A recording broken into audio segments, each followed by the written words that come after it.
Donc alors, installation de Active Disque, je sais plus. Voilà.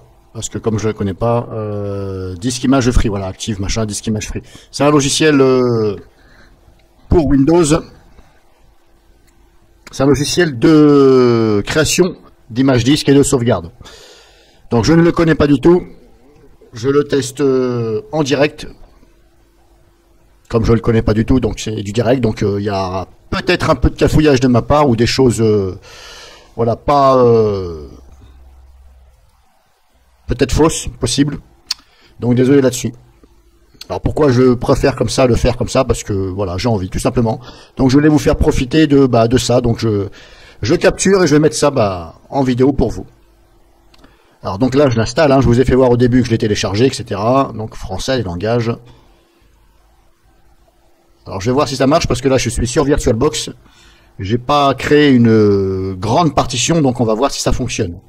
Alors ça c'est la version gratuite, hein, donc justement je mets cette vidéo, je la fais pour voir si on peut sauvegarder et restaurer. Donc là j'installe, hop, installer, et on va voir ce que ça donne.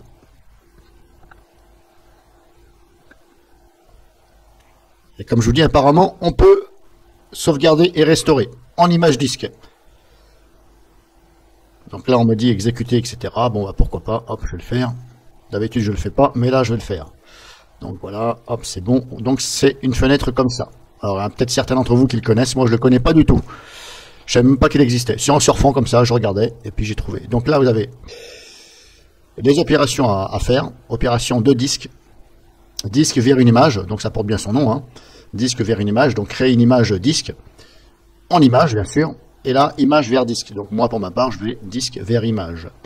Donc si je clique dessus, ça fait quoi? Pour l'instant, ça fait rien. Si je double-clique, ça fait ça. Bon, ok. Donc il faut faire un double-clic dessus. Vous avez ici ne plus afficher cet écran, créer une image disque, ok. Alors je vais le faire comme ça pour l'instant. Là, qu'est-ce que sélectionner les disques et les partitions? Alors, est-ce que par défaut, ça prend la partition de boot? Parce que si ça ne prend pas la partition de boot, eh bien, ça ne va jamais démarrer. Alors, système réservé de disque 0. Bon, moi je vais tout cocher. Voilà. Alors, pourquoi CD-ROM, local disque, ok. 31. Alors pourquoi il ne me prend pas? D'accord, Windows 7. D'accord, bon vous cochez les disques. Hein. Bon, moi j'ai coché, je suis sur VirtualBox, donc je coche disque 0, et ça prend la partition système ici, plus la partition C. Après, c'est à vous de voir. Éventuellement, si vous ne voyez pas les partitions, etc., vous cliquez ici sur actualiser. Et si vous ne les voyez toujours pas, eh bien là, je ne sais pas pourquoi. Comme je ne suis pas devant votre PC, là, je ne pourrais pas vous dire. Donc là, c'est pas trop difficile. Next, suivant. Alors ici, indiquer l'emplacement de sauvegarde. Voilà. Alors j'essaie de me comporter comme quelqu'un qui qui est pas très fort en informatique, hein. Et comme je vous dis, je le découvre aussi, donc en même temps, voilà. Mais comme je vous dis, je me comporte comme une personne simple. Donc j'essaie de voir et je vous fais voir si le logiciel est simple à comprendre. Donc je lis, hein, comme ça. Hop, entrer le nom de la sauvegarde. Alors nom de la sauvegarde, il me dit disque image. On va laisser comme ça. Destination C. Là j'ai pas le choix parce que je suis sur VirtualBox. Donc vous ici, vous mettez le mieux quand vous faites ça. Le mieux, c'est de le mettre sur soit une autre partition que votre disque là où il y a Windows, mais normalement il faut mieux le mettre sur un autre disque dur et voir un disque dur externe. C'est mieux quand même de le mettre sur un disque dur externe. Après, vous pouvez dans un premier temps le copier sur votre partition et après la recopier sur un disque dur externe. Mais c'est quand même mieux de le faire sur un disque dur externe. Après, c'est à vous de vous organiser. Donc le nom, vous mettez ici un nom, vous mettez bien entendu quelque chose que vous allez vous rappeler que c'est sur ce PC, pour cette personne, etc. Donc moi je laisse qu'ici par défaut, mais vous, je vous invite à mettre, par exemple, si c'est un Windows 7, vous vous appelez par exemple Henri, vous mettez PC Windows 7, Henri, etc., etc. La destination, vous cliquez ici pour parcourir, mais comme moi je suis sur VirtualBox, vous voyez, hop. Donc là il me dit dans C. Donc pour moi C, ça va être à la racine du disque dur C. Donc là je laisse par défaut. Si vous voulez le mettre sur un CD, un DVD, hein, ben, je pense qu'il va en falloir plusieurs, ben, vous cochez ici, et puis vous faites pareil. Mais à mon avis, voilà. C'est mieux de le mettre quand même sur un disque dur externe. Parce que sinon, il va vous falloir beaucoup de DVD. Donc, next, là, qu'est-ce qu'il me dit? Options d'image, définir les options de compression de données et d'autres paramètres d'image. Ok. Alors, compression. Moi, je vais mettre élevé. Je mets élevé parce que moi, je suis sur VirtualBox. Alors, élevé, ça veut pas dire que ça fait de la merde ou ça fait... Non, c'est pas vrai, puisque moi, j'ai testé sur AOME Backupper et élevé, ça compresse un peu plus. Certes, ça met, on va dire peut-être 3-4 minutes de plus. C'est normal puisque ça compresse plus, mais franchement, j'ai jamais eu de souci. Donc, je vous invite aussi à laisser soit normal ou rapide, comme vous voulez, ou élevé. Et dans tous les cas, de toute façon, ça joue sur la compression. Donc, ça compresse un peu plus, ça met un peu plus de temps. Après, il faut savoir ce que vous voulez. Alors là, je laisse sur automatique, ici. Donc, je vous conseille de ne pas toucher si vous ne savez pas. Protection par mot de passe, vous pouvez. Vous voyez, confirmer le mot de passe, etc. Vous pouvez. Comme ça, si quelqu'un, il essaye de prendre ça pour lui. Voilà, c'est un exemple, là. Bon, ça, c'est... Normalement, il n'y a pas de ça, mais bon, c'est pour vous dire à peu près... pour vous faire comprendre, il ne pourra pas puisqu'il n'aura pas de mot de passe. Et vous mettez ici, si vous voulez, une description. Next. Vérifier, là, ce sont les options. Confirmer les détails de l'opération. Donc, vous devez cocher ici en bas si ça vous intéresse. Arrêtez une fois à vérifier. Hein. Bon, moi, je ne coche rien. C'est à vous de voir après. Combien ça fait 2 gigas? Parce que j'ai même pas lu combien ça faisait 2 gigas. Je peux pas agrandir la fenêtre là, non. Alors, combien de gigas? Parce que je sais pas si moi, ça va réussir. Opération... Capacité. Alors, combien il me reste moi? Moi, il me reste pas beaucoup. Vous voyez, il me reste 12 gigabits. Donc, à mon avis, ça va pas réussir. Je vous fais voir, mais moi, à mon avis, ça va être un échec. Hein. Vous voyez ce que je veux dire? Ici, moi, il me reste 12 gigabits parce que je suis sur VirtualBox. Et là, à mon avis, ça m'étonnerait que ça arrive à me faire une image disque, sachant qu'il me reste que 12 gigas. À mon avis, ça va faire échec.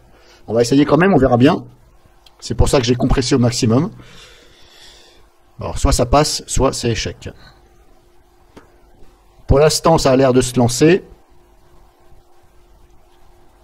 Ah, vous voyez, là, il me dit 17 gigabits. Mais 17 gigabits, ça représente normalement le Windows, l'installation de Windows.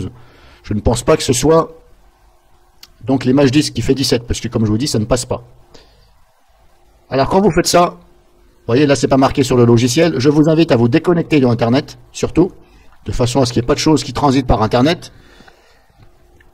Et donc, une fois que vous êtes totalement déconnecté d'Internet, donc vous coupez votre Wi-Fi, par là, par ici, et vous désactivez Internet. Surtout, il ne faut pas que vous soyez connecté à Internet. Et je vous invite éventuellement à désactiver votre antivirus. Ce sera mieux parce que, des fois, l'antivirus, il peut prendre ça comme une menace. Et puis, voilà, si vous n'êtes pas fort, vous n'allez rien comprendre. Et ça ira beaucoup plus vite, parce que l'antivirus ne va pas analyser le système, ne va pas surveiller le logiciel. Donc moi, j'ai oublié de le faire là, mais je vous le dis, je vous avais déjà fait une vidéo en vous montrant ceci. Donc vous désactivez bien et vous suspendez donc l'antivirus. Et si vous avez aussi des logiciels ici qui sont chargés, je vous invite à les décharger. C'est-à-dire que vous faites normalement un clic droit dessus, je dis bien normalement, et vous faites fermer le logiciel, de façon à ce que le logiciel ici de sauvegarde puisse travailler plus rapidement et aisément. Moins il y aura de choses ouvertes, de fichiers utilisés par le système Windows, et moins il y aura d'erreurs et plus ça ira mieux. Et moins vous aurez aussi des messages d'erreur, voire des messages des fois incompréhensibles pour certaines personnes. Donc surtout, vous coupez bien Internet avant l'antivirus. Vous coupez Internet, câble Wi-Fi, et ensuite vous désactivez l'antivirus. Alors j'ai pas dit désinstaller, hein, désactiver. Normalement on fait un clic droit dessus, on fait fermer ou voilà. Alors si vous avez plusieurs agents comme Komodo, il y a plusieurs agents. Donc là vous faites quitter carrément. Bon là je vais pas le faire parce que je suis connecté à Internet. Mais d'ailleurs je peux le faire sans problème. Mais vu que là j'ai commencé à lancer la création d'images disques, je vais laisser comme ça. Après je peux, il n'y a pas de souci. Hein. Je vais le faire devant vous comme ça, c'est pas grave. Hop, ce que je vais faire. Je vais ouvrir les connexions Internet. C'est pas grave, je le fais, c'est pas grave. Hein. Et comme je vous dis, il faut le faire avant, c'est mieux. Donc là, j'avais dit, hop. Donc là, je fais un clic droit. C'est pas violent, voilà, disable, ça veut dire désactiver.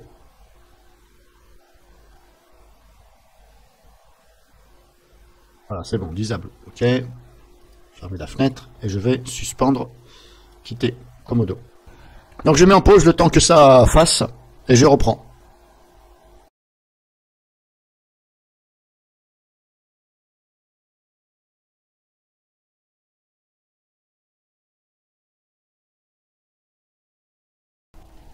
Bon, alors vous avez vu le petit message d'erreur, hein. Donc je pense que c'est parce que je n'ai pas assez de place. Voilà, normalement ça doit être ça. Il n'y a pas de raison que ça ne fonctionne pas. Et au passage, je vous informe que l'extension de l'image créée est .ADI. Donc c'est la même chose que Aome Backuper, le logiciel de backup et de création d'images que je vous ai déjà présenté. C'est la même extension. Donc est-ce que c'est le même éditeur? Je ne sais pas. En tout cas, si vous regardez un petit peu la vidéo en arrière, sur la fenêtre qui était là au début, enfin sur la fenêtre qui crée donc cette image, ben c'est marqué ici en haut, l'image C/ machin, le nom de l'image, il y a marqué .ADI. Voilà. Donc là, vous voyez, cette erreur, à mon avis, c'est dû parce que je n'ai pas assez de place. Bref, de toute façon, normalement, ça fonctionne. Je vais, moi, réessayer sur mon PC en physique. Et je vous dirai dans les commentaires si ça fonctionne. Mais normalement, il n'y a pas de raison. Donc, pour créer l'image disque ici, et pour la restituer, ce sera ici. On a vu, il n'est pas compliqué le logiciel. Juste à suivre. Et éventuellement inscrire le nom de l'image, etc. Et choisir l'emplacement. Mais je pense que je vais refaire une vidéo et vous montrant si ça fonctionne bien. Mais ce coup-ci, je vais carrément filmer avec mon smartphone et comme ça, on va voir ce que ça donne. Et je vais restituer bien sûr cette image. Et je vous ferai voir donc ce que ça donne. Et si le PC démarre, voilà, c'est là que je voulais en venir. Donc ce sera un peu du live, j'appelle ça du live, hein, voilà. Donc en espérant que ça vous servira. Donc c'est la même chose qu'Aome Backuper. Hein.